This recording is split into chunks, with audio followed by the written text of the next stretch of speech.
Let's save our planet.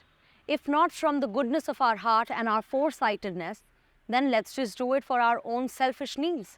Hello and welcome. I'm Sadhika Tiwari and you're watching Eco India. The connection between the wellness of our planet and our own well-being is more direct than we tend to believe. The IPCC has also said the same. So in today's episode, let's explore more ways of helping the nature and in turn helping ourselves. The magnificent Royal Bengal tiger is the national animal of India. And as of July 2023, there are over 3,500 tigers in India, which is a rise of 24% in the last 4 years. And while the species continues to be endangered and tigers are on the brink of extinction, WWF says that there has been an uptick in these numbers. And definitely we're seeing a positive trend in India, especially in its centermost state of Madhya Pradesh. It's 6 o'clock in the morning in the Pench Tiger Reserve in Madhya Pradesh. The big cats are out there somewhere, here in this untamed wilderness. Anish Andheria is a nature conservationist. No one knows the tigers as well as he does. He immediately spots their tracks. They tend to be close to streams and ponds. So tigers are water babies. Really. I mean, you seldom see them far away from perennial waters, and so they are really an indicator of the health of the forest. If the forest is degraded, you will not have perennial water bodies. As in, the streams will dry out, and therefore you won't have a high density prey, and therefore you don't have tigers. A large part of the tiger's habitat has been lost due to human activity. 3/4 of the world's wild tigers still live in India, but their population has drastically decreased from more than 50,000 in the 19th century to less than 300 in the 1970s. That's when the government stepped in and launched Project Tiger, setting up protected areas. Mostly the core of all tiger reserves are either sanctuaries or national parks. So by law, you can't have human disturbance there. Um, in the initial stages, people were just lifted and moved, and at that point, there was violation in human rights and all that. And that's early in the 70s and 80s. Things look very different today. The indigenous communities can remain in the forests where their ancestors once lived, and they play an important role in tiger conservation efforts. Shishupal Enwati belongs to the Gond tribe and lives in a village in the reserve. He's been working for the Forestry Authority since 2006 and earns around 12,000 rupees a month, the equivalent of around 130 euros. His job is to patrol the entire area and educate locals about tigers and their habitat. गांव में उतना ना समझ थे current लगाते थे ma'am जो बिजली वाला In the past, the villagers didn't know any better and put up electric fences to keep out sambar deer and other animals. But then tigers would get trapped in them. There were bad accidents. Sometimes they would even put traps out or poison the water bodies. They even hunted the tigers. But since I've been working here, there have been fewer incidents. I'm in the jungle every day and I've seen tiger numbers go up. और अभी धीरे धीरे हम तो ma'am रोज जाते हैं जंगल ऐसा लगता है कि टाइगर बहुत बढ़ गया The local communities have always been dependent on the forest and what grows in it. Banning them from it would mean cutting them off from their livelihood. In the 1990s, the Ministry of Environment, Forest and Climate Change in Madhya Pradesh set up so-called Eco Development Committees or EDCs. The goal was to integrate locals into wildlife conservation projects, which would also help supply them with an income.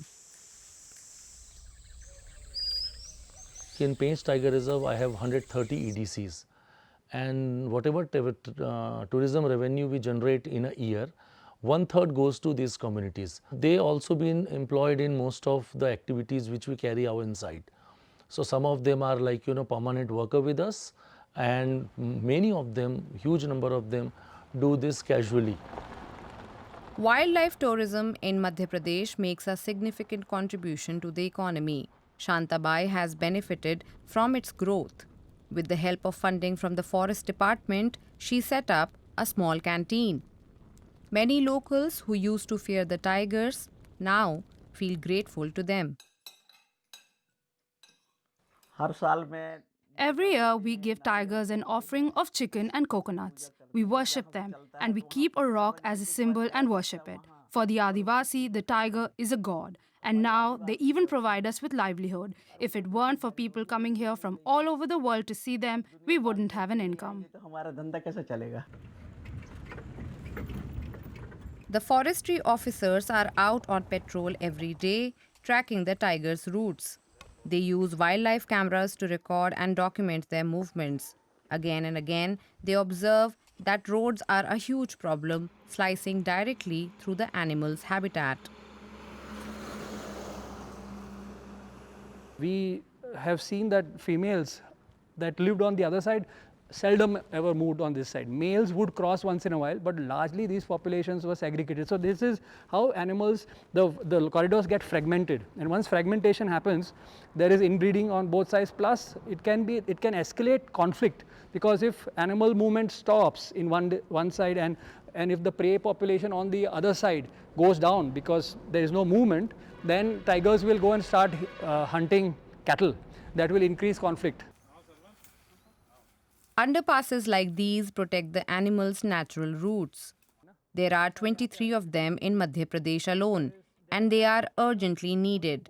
A third of India's most important tiger corridors run through the state, but the conservation efforts benefit other species too.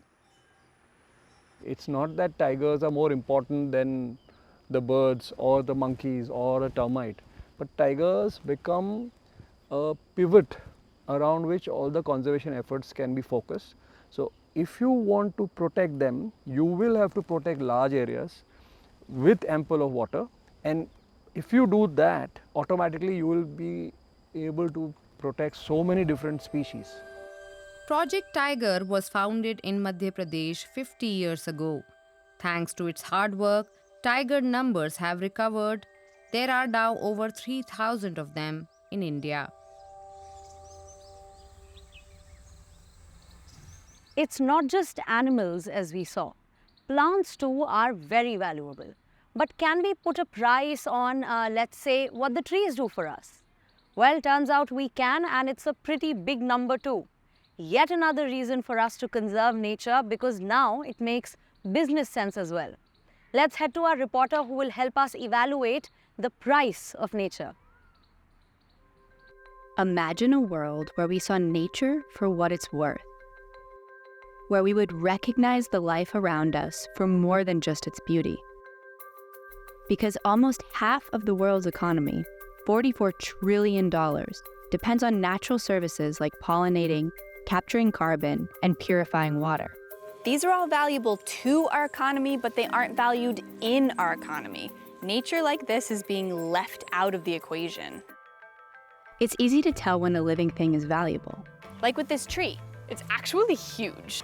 It's old and gorgeous and sits in one of Berlin's most beloved parks. But it's hard to translate that into a price. How much do you think this tree should be worth? Like how much money? No idea. No price? It shouldn't cost anything. It's a tree.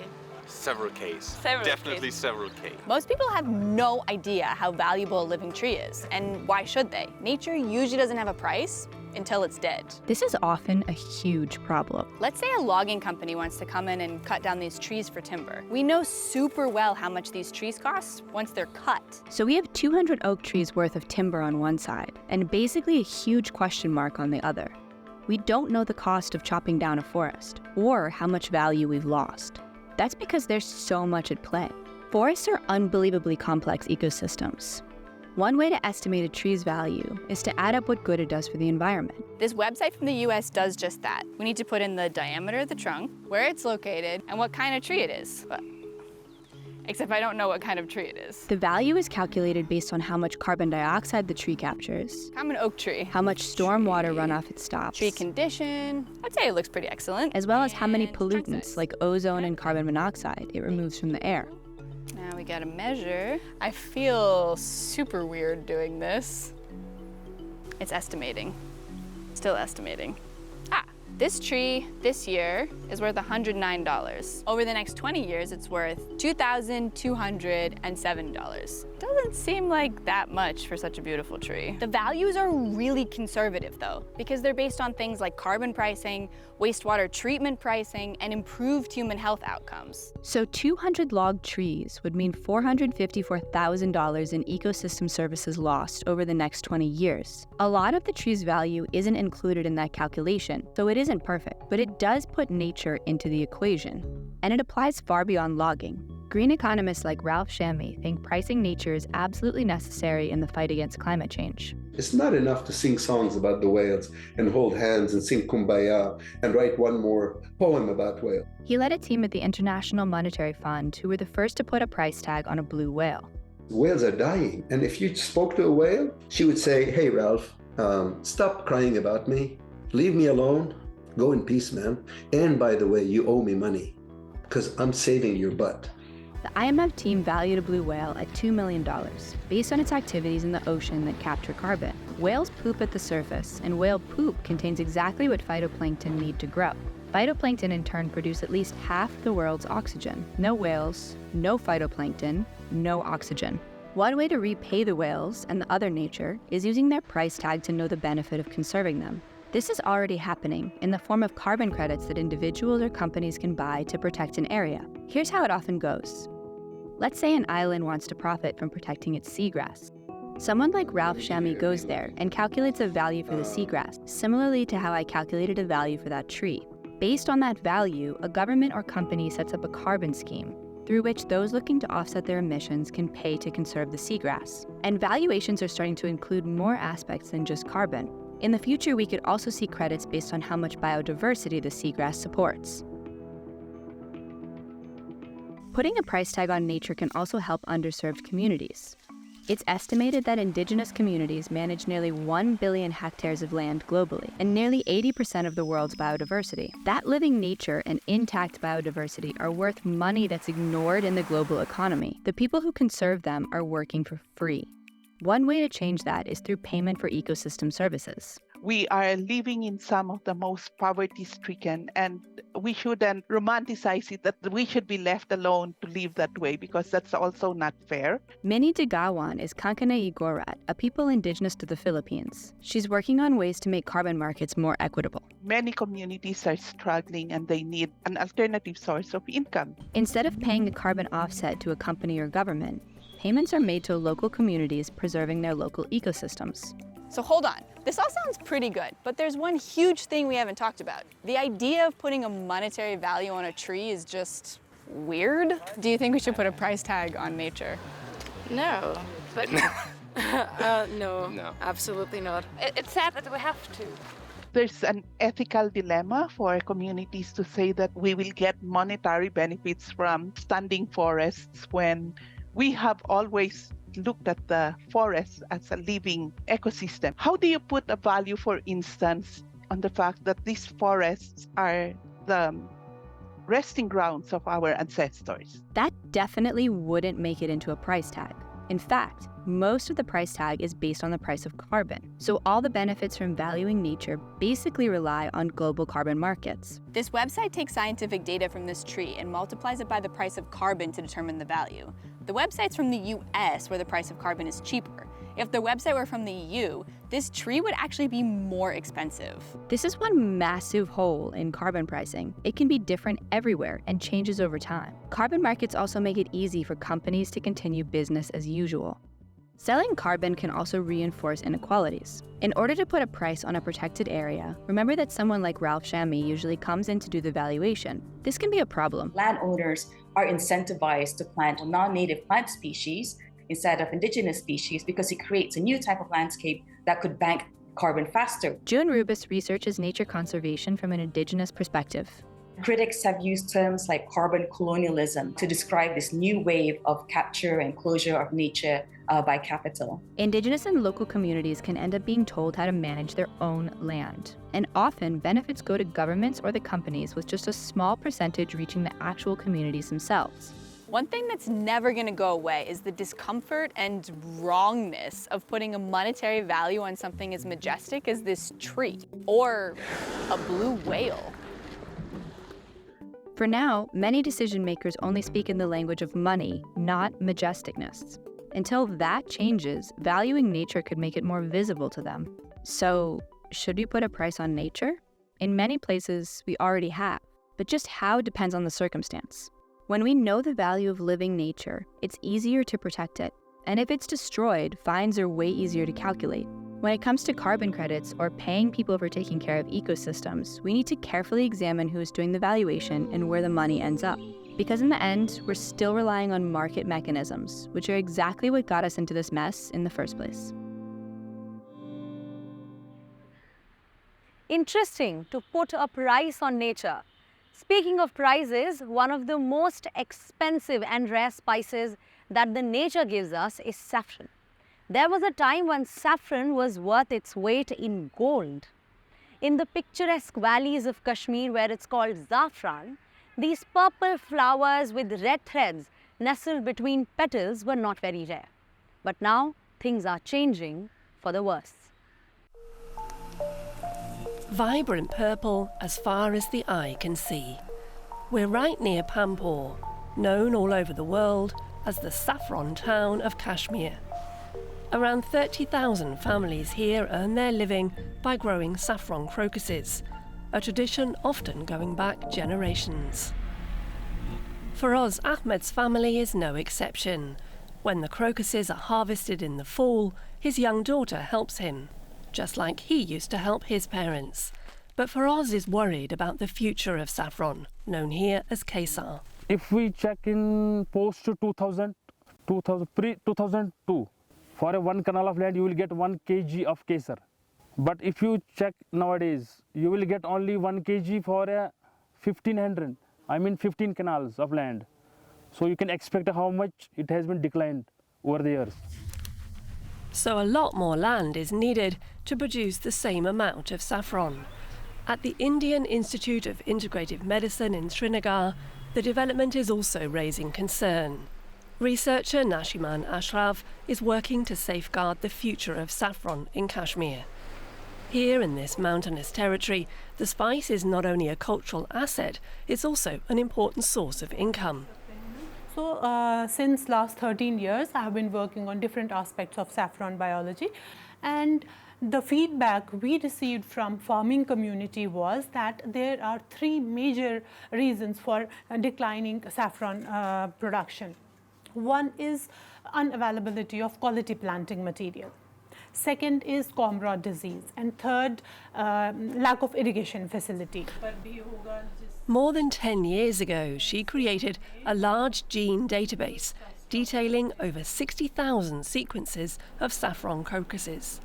The aim is to develop a plant that can withstand the new conditions created by climate change. We have identified the genes. We are in the process of coming up with improved smart saffron, tolerant to drought and many other abiotic stresses, and tolerant to comb rot as well. India is the world's second largest saffron producer after Iran. It takes skill to remove the stamens of the flower that are the precious red spice. For just 1 kilo of pure saffron, you need between 200 and 300,000 crocus flowers. That's why the spice is so expensive, at around €2,000 a kilo. Nashiman Ashraf is visiting the Yarika Tangmag region of northern Kashmir. The crocus tubers here in the field were cultivated by her team in the laboratory to help them withstand climate change. The plants should now be able to cope well with long periods of drought and sudden heavy rain. And they should be resistant to the notorious comb rot too. We could grow saffron successfully in all the 10 districts, but this time we thought we'll expand the area. We'll collect flowers from here, and then we will do quality analysis in our Jammu quality analysis division, so that we see if the compounds which saffron is known for are present in equal amounts in saffron grown here. No saffron has grown up here for a long time. But the new climate-resistant bulbs are thriving. Recent heavy rainfall has not affected the plants, and they also remain disease-free. It's a surprise even for the workers on the test field. We never imagined this crop would be so successful in this area. This has been a successful trial. The blossoms are excellent as well. The crop provides better economic returns for farmers than other crops, which is why nearby farmers are also coming here to express interest in cultivating the crop.